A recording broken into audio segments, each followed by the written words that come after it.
What is up, everybody? Everything Collectibles here, and happy Memorial Day. Rest in peace to all the fallen soldiers who did not get their day to come back home. That's what this day is all about, to remember our fallen brothers and sisters. So without further ado, I figured we'd just go and do a video today that, I don't know, I figured I'd just show one of my coin books today, since it feels that type of day. We have my United States typeset. What the heck? Ew. So yeah, basically this book holds all of at least one. It basically holds all the coin designs since 1793 that have been made. It's sort of older, so it stops in the new designs in the early 2000s. This book was for so long hard for me to find. People were treating it like it was some premium $100 item. I paid $30 for mine. I luckily found mine at a small quaint coin shop. And what I love about these is they're made in the USA. I still have like all like the stuff that came with it. So yeah, without further ado, here you go.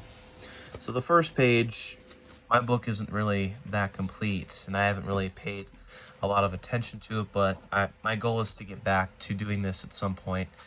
We have the half cents here. Don't have any of those. We have, actually, we have a 1798 large cent. Paid $2 for it. It's worn to heck, but at least you can see the date.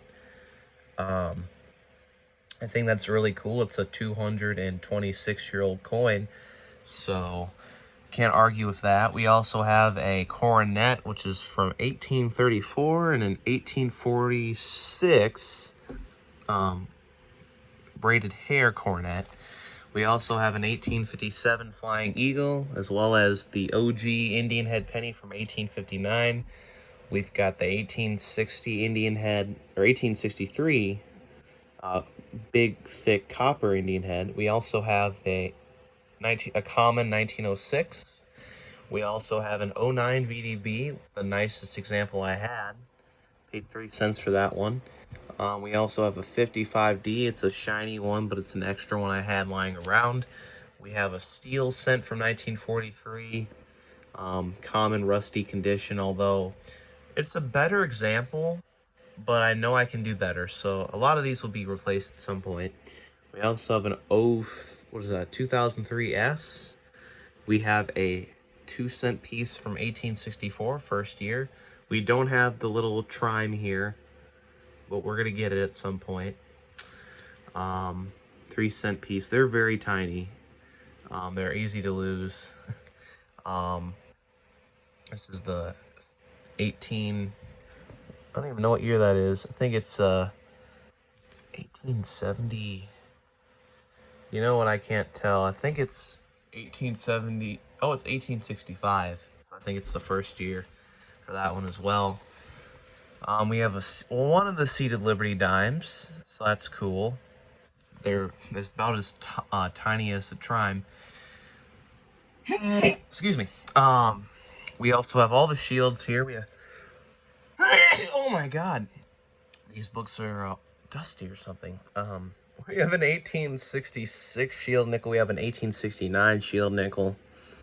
We have a 1883 with a little bit of luster left, just a little bit, but it's a Type 1. We also have a Type 2, 1909. We have a 1913.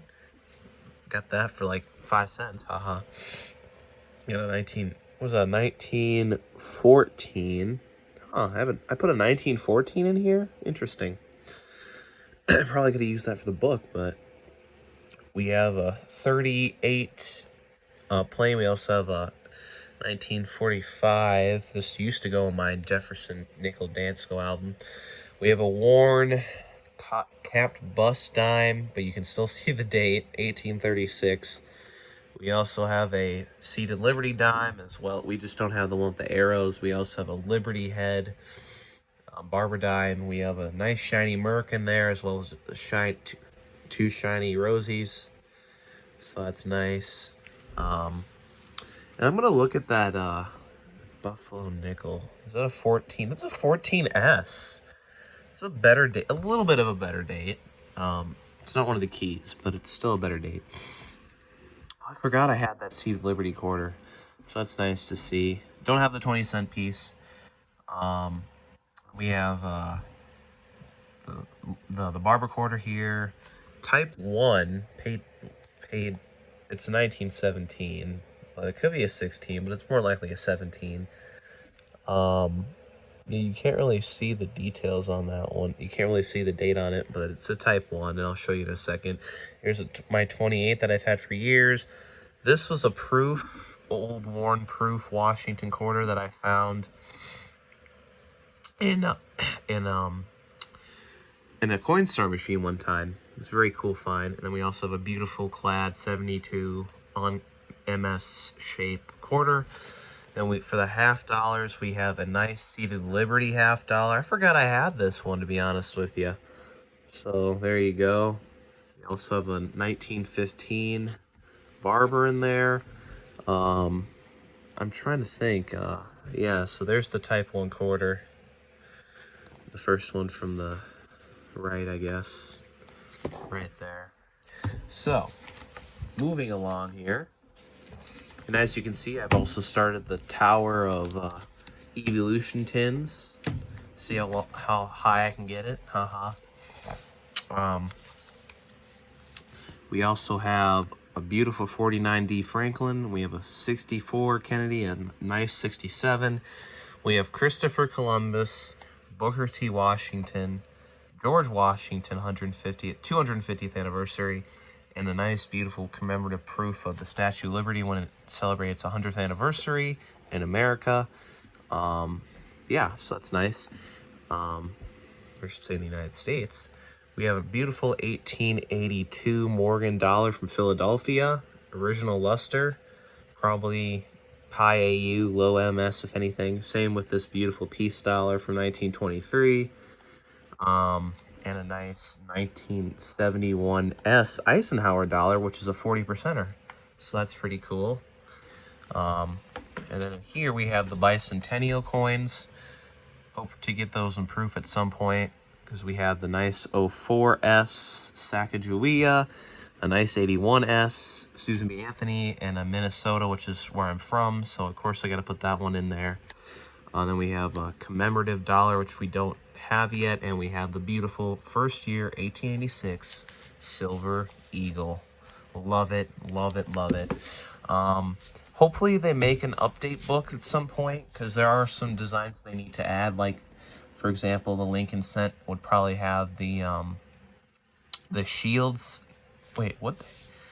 Yeah, the shield Cent, the 09 Lincolns, the nickels would have probably have to add the Westward Journey and the current Monticello. The dimes would have to, well, I guess the dimes wouldn't have to add anything. The quarters would have to add the park quarters. Wow, they're really behind. The Kennedys would have to probably add the smaller, low relief Kennedys that they started in the 90s, and then back again. There's just stuff that Dansco needs to come out with again, and I think a good start would be re-releasing this book so other coin collectors can get their chance to get it. So I hope you all enjoyed this video, and I'll see you next time. Take care.